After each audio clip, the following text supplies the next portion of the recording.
welcome to SDN Tech Forum. So today we are going to discuss a very interesting topic where we are going to demystify what is Netconf over SSH, that is Cisco DNAC uses, um, and we will discuss the current and change behavior. So as you can guess, this is again related to our SDA bootcamp, and so far, if you're following me, we have a working fabric with wired network. We have not started wireless yet because we are taking a pause and try to understand all the technologies. Within that, today we are going to discuss Netconf over SSH, current and change behavior. So when I say change, let's first understand what is Netconf over SSH. Some Netconf over SSH is a protocol that allowed network devices to communicate with each other over secure shell, that is SSH. It used to configure, manage, monitor network devices, all kind of network devices. And the beauty of NetConf is it is vendor agnostic. Though all the vendor, they need to build their Yang model, but this is a open source initiative. This was envisioned way back um, to make sure that all vendors devices they can harmoniously live in an ecosystem, and we have came a long way now. Many, pretty much all the vendors have netcon support, but for SDA, software defined access, you will see that DNAC started using netconf over SSH more and more, um, and you will know why. But before you start this journey, if you don't know about netconf, go watch a couple of videos on my channel. We have been doing this for a long time, so you have a regular netconf introduction, netconf related to Cisco uses, and everything is there, so you can educate yourself. This is the use case. As you can see, DNAC login to network devices, in this case edge device, by two methods. One is SSH port 22, typical SSH. Another is netconf over SSH. That is our programmatic interface. So let's look at the prerequisite first, and then we will go back to our test case scenario. So for DNAC to work with netconf over SSH, what are the prerequisites? There are a couple of prerequisites, or namely three prerequisites. First is DNAC, netconf processes must be running. Pretty implicit, right? So the switch itself must have netconf enabled. And also DNAC can log into device using some credentials which give it privilege level 15. Why? Because the intent is when DNAC login, it want to configure that device, and then in that case you need privilege 15. Before 17.9.2, which is our current scenario, you will realize when we start testing things, and this is from Cisco documentation, that a default AAA method list was required for programmatic in operations, that is your netconf. In addition to the default login, you can specify additional AAA mechanism, which definitely you will do, right? Because pretty much all organizations require accounting, authorization, and authentication, as well in a different jumbled manner, but it's authentication, authorizing, and accounting to be in place so that you have all kind of visibility and control. So these are some prerequisites which we are going to test. Let's go back to what we are planning to test. We are planning to test how this things is working today. When you build your fabric, we are expressing only the intent, how that intent is getting translated, and we are getting required configuration so that DNAC can log in using port 22 as well as port over netconf using SSH. So how it happened, when we are getting those configuration and everything, we are going to test. And also we are going to solidify our understanding that why a default login list, login default method list is required, and if that is a problem. So I hope agenda is clear. This is, if you are confused about what is method list, I'm repeating again and again. This is a list which will be queried for your authentication and authorization. We have a very nice TechAxe two-part series video available in our channel. The links are in description. You can go and watch that so that it will give you a good understanding how the TechAxe or device authentication works. So I'll let you read this. but we'll not dwell into that. Now the question is, when we built our fabric, it was all working. So why we are having this discussion? So the question what I want to answer here is, if you know that Netconf over SSH has some criteria, what we did or when we express that intent so that we are meeting all the prerequisites, right? So prerequisite netconf yang command must be available on device, and I'm answering that here. That is pushed during discovery. AAA authentication login default local, that command was pushed when we assign the device to the site, and I'll give you all the demo and proof to establish this fact. DNAC expect a local username and password because our login default method is local, so it expect a local username and password that can give it a privilege level 15. And when you discover, you definitely have a local username and password sitting on device. So this is how we met the criteria. So now the question is, our fabric is happy, it's working. So is that a problem? There are, if not a problem, there are certain um, challenges here. So having a local username and password is not really recommended. It's not really secure, and it's overhead to rotate the password, change the password frequently. And also when using login default, TACACS and or your radius server or TACAC server doesn't have any granularity because you are not authenticating against that. You are authenticating against local database. So you are blind uh, in terms of netconf visibility here.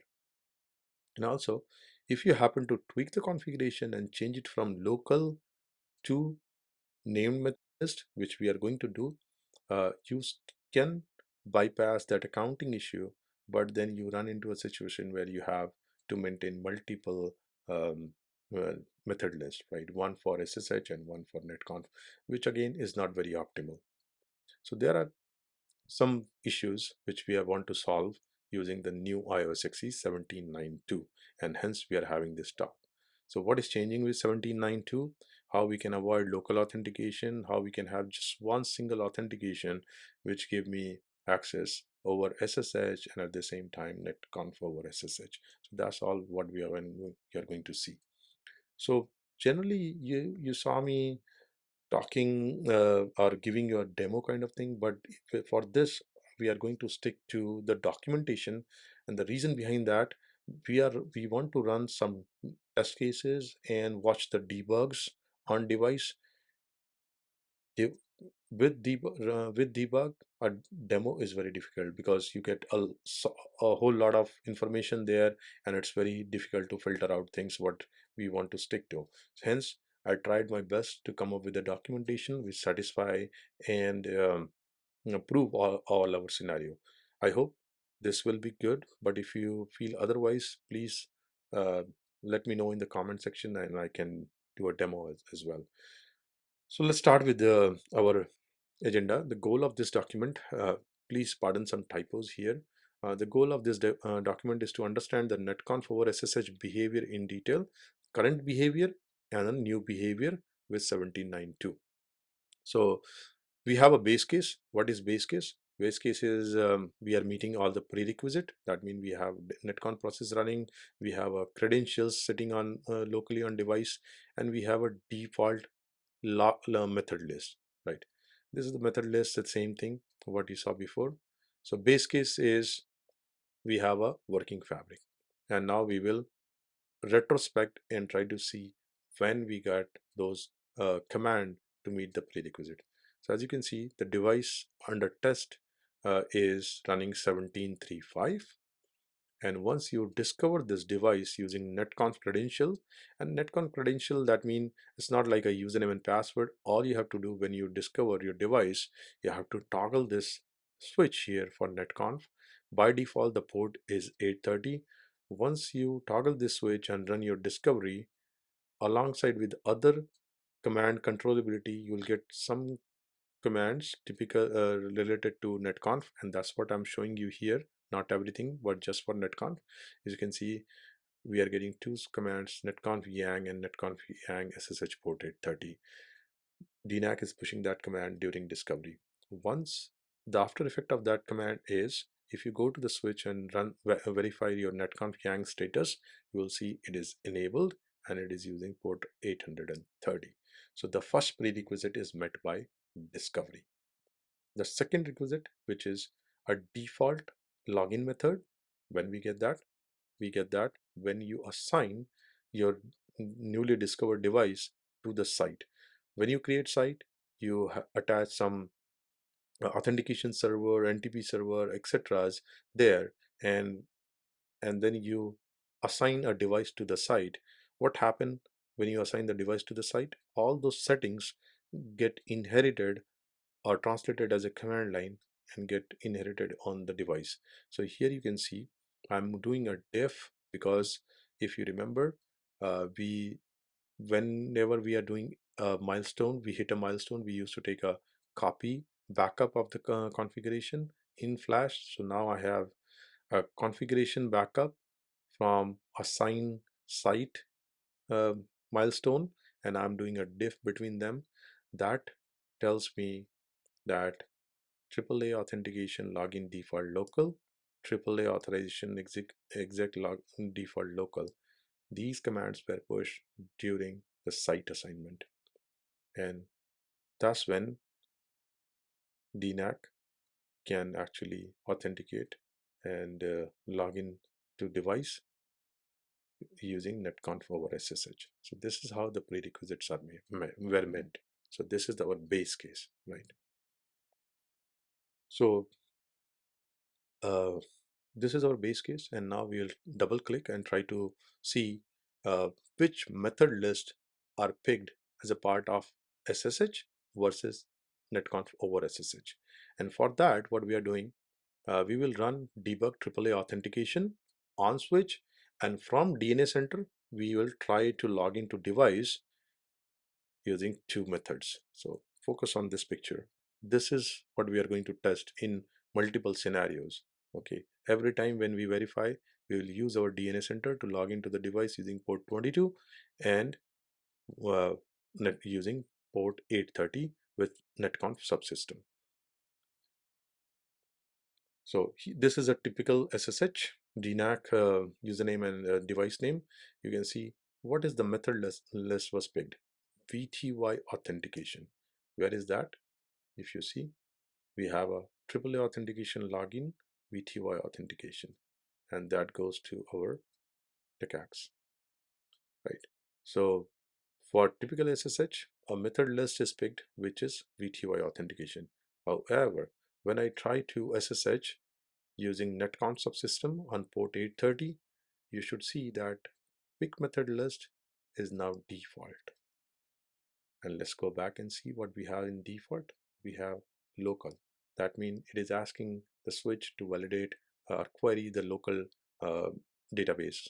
So it's finding that username and password locally configured. Hence, I'm getting success for netconf over SSH and getting a privilege level 15 because the username and password what I have configured uh, initially, I gave it privilege 15.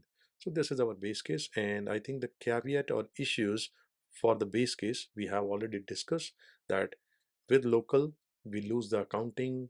That means we don't have visibility from ICE side, and also having a local username password is kind of insecure, right?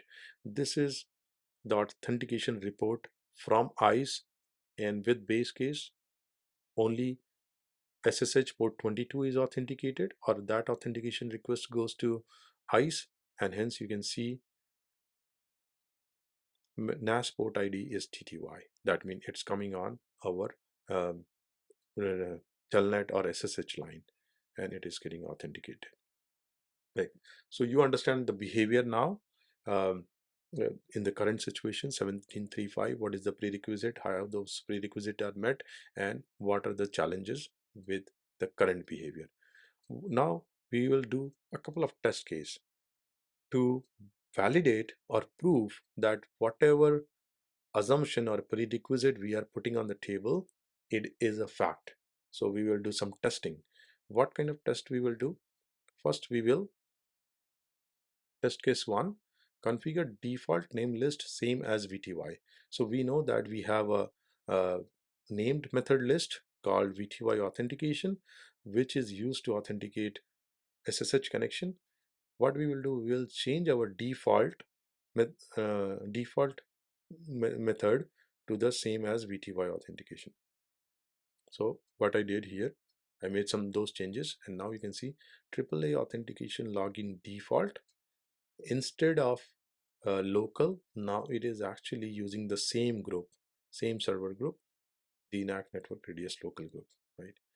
So I made those changes because we want to make sure that we are not running blind. We have all the visibility for Netconf over SSH. So we want to make sure that authentication request goes to the group of uh, Redis server. So I made those changes, and we will run the same check. We will run the debug on the switch and try to log in from DNAC with port 22 first. You can see VTY authentication was picked and DNAC logged in uh, using port 22. All good. And for our SSH, as you can see now, this time around the pick method list is default, expected, because this is given, this is required. And this time around you can see it has authorized over netconf over SSH. It has got privilege level 1, which I will address. This is typical to my lab scenario, so let's park it for now. But as you can see, if I change the default uh, method from local to the same as VTY authentication, I can have visibility, right? So both the logs SSH versus netconf over SSH, they go to ICE. So we are solving the challenge of accountability. Um, Here you can see on the left side, this is typical SSH authentication report, NASPort TTY, and here this is netconf over SSH. ICE is viewed. Here you can see there is no NASPort because this is netconf. Okay, test case 2 is kind of like a basic.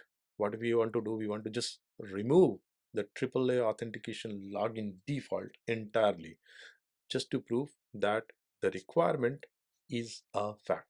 So what we will do, we will simply negate no AAA authentication login default, whatever you have here, like this what we set in test case 1, we are going to get rid of that, and same thing for authorization. Now if you look at the configuration, there is no AAA authentication login default. We have only login and the named method list, right? In this case, what will happen? Let's run the check one more time, the same check, right? From DNAC side, try to log in using port 22 and netconf, and look at that debug on switch. So on switch, you can see debug authentication method is running, and when I try to log in using netconf SSH, it fails because the pick method list is permanent local, and we don't have a local permanent local method list defined on the switch, right? So the requirement is not met, hence the netconf over SSH is failing. So the prerequisite, we prove that the prerequisite or design requirement is true. Okay, so now let's go back, or revert the changes so that we go back to our base case, which is a happy and working fabric. Let's put that default local authentication and authorization back, and you will be fine. So now at this point of time, what we know how to work around the counting problem, but still, if you do that, you will have an overhead of maintaining two method lists. Now let's look at what is new with 17.9.2. So I decided to upgrade my switch, and I'm using DNAC swim feature, software image upgrade management feature, which is like super easy to upgrade a switch without any human intervention, right? You just initiate the workflow, come back, and everything is done for you. This is the screenshot. I'm not going into the swim videos. There are many swim videos available on channel, so you can go and watch. So this is the screenshot. 7 minute for distribution, depends on your network speed, and then 30 minute for activation, again depends on model and the stacking. So in 20 minutes my switch was probably ready. If I go and do a show version, I'm running the new software 17.9.2, and now what? 17.9.2 with the base case. Let's disturb the scenario. What we will do, we will get rid of exec default local completely. And what should happen? If you don't have default, that login method, that means the netconf over SSH should fail, right? So let's check the, after removing this, let's validate AAA configuration one more time together. You can see there is no AAA authentication login default, right? So we are just like test case 2, and let's validate again. Pretty much at, we are at test case 2 scenario. So when DNAC try to log in using netconf, it's picking up a method list permanent local, and netconf over SSH is not authorized. So how 1792 is helping?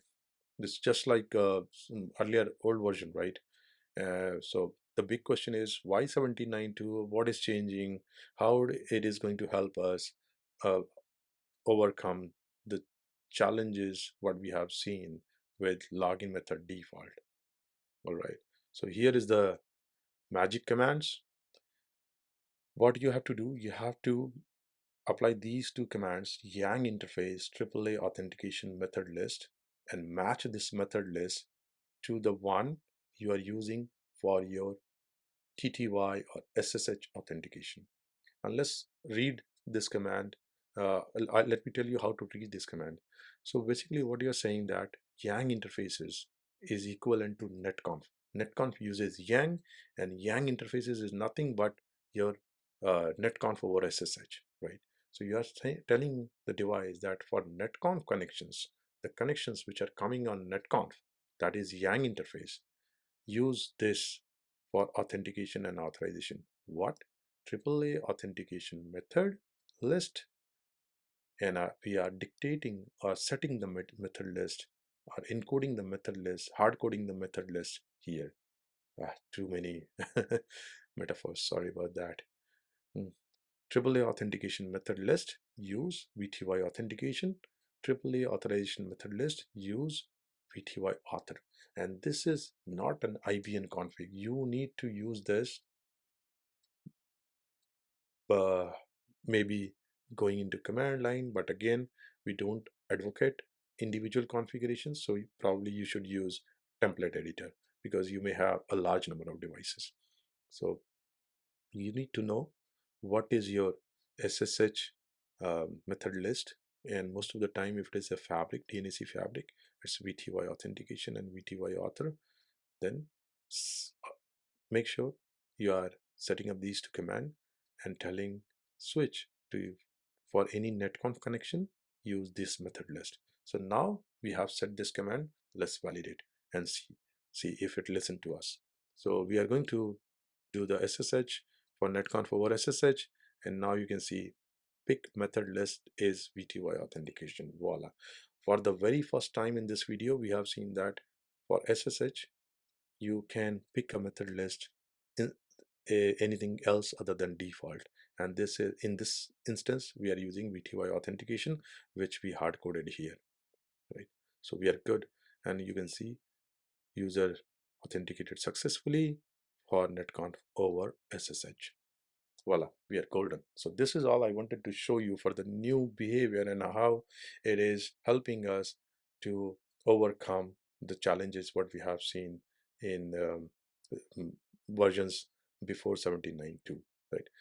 I don't want to ignore any error here. People who are following it closely, you may see that the after authentication I'm getting a privilege level 1, which is not correct or ideal. So this is my lab setup actually. So let me fix that. And but before we fix that, let's validate this login success from ICE side. So on ICE, you can see this is the authentication report. I'm getting authorization result, and this is my service type login. During this authentication report, there is no NAS port ID that tell you that this is netconf over SSH. There may be many ways to differentiate between SSH report versus netconf over SSH report. I have not spent enough time to read very closely to them, but all I can tell you that Netconf, it doesn't use TTY, and hence you will see there is no NAS port ID available there that establish that this login is for Netconf over SSH. This is what we are saying here. All right, come back to this thing which we want to address, which is privilege level 1. Why privilege level 1? Because in this lab there is no account active directory integration, and the username password I'm using for Netconf over SSH, initially it was setting on device itself with privilege level 14. However, when we started doing uh, TACAX authentication, there it is getting privilege level 1 because of the authorization policy was not set properly. I changed that. So now what I'm saying that, okay, if my user is a part of network admin and all my devices for this lab scenario, they are tagged as SDA. So these two combination, if user is part of device admin and logging into a type of device SDA, gave him privilege level 15 by Cisco AV pair. So this is the authorization profile. Once I do that, I'll get device level 15 privilege, and that is shown here, authentic authorization result, right? So I'll get privilege level 15. Okay, so that was a lab specific issue, but just didn't wanted to hide that. Okay, now the final check. Final check is when DNAC made that connection, you want to see that on your device, right? One way we saw that by using debugs, and I saw that DNAC is logged in and got the right privilege. But if you're not running debug, then what, right? You may not have privilege to run the debug, and you want to see where is that user. Is it like a DNAC ghosting you? So what you will do, you will go and say who, but here you can see all I have is a local connection on console. That means which I am logged in, but I don't see anything else other than the console. Why? I think I answered that because DNAC doesn't use TTY lines when uses netconf over SSH. So where you can find that? You'll find that under netconf sessions. So if you do show netconf yang session, you will see a session where a user called DNAC with its IP address has made a netconf session over netconf over SSH, and one session is created. So every time a DNAC login using netconf over SSH, a netconf session is created, and that's where you can find your DNA center. Okay, so I think this was a good discussion. I help you break down the current and improved scenario for netconf over SSH. Netconf over SSH is very critical, especially in wireless scenario. A lot of provisioning, especially WLCs, 9800 WLCs provisioning, all based on netconf over SSH. So the more you know about this and the change behavior, it will help you control and troubleshoot your environment. And I hope you find this discussion really insightful. So spread a word. Please do share with your friends, colleagues, and people who are responsible for this kind of technology. And thank you for supporting and appreciating my channel effort. Thanks, and I'll see you in the next video.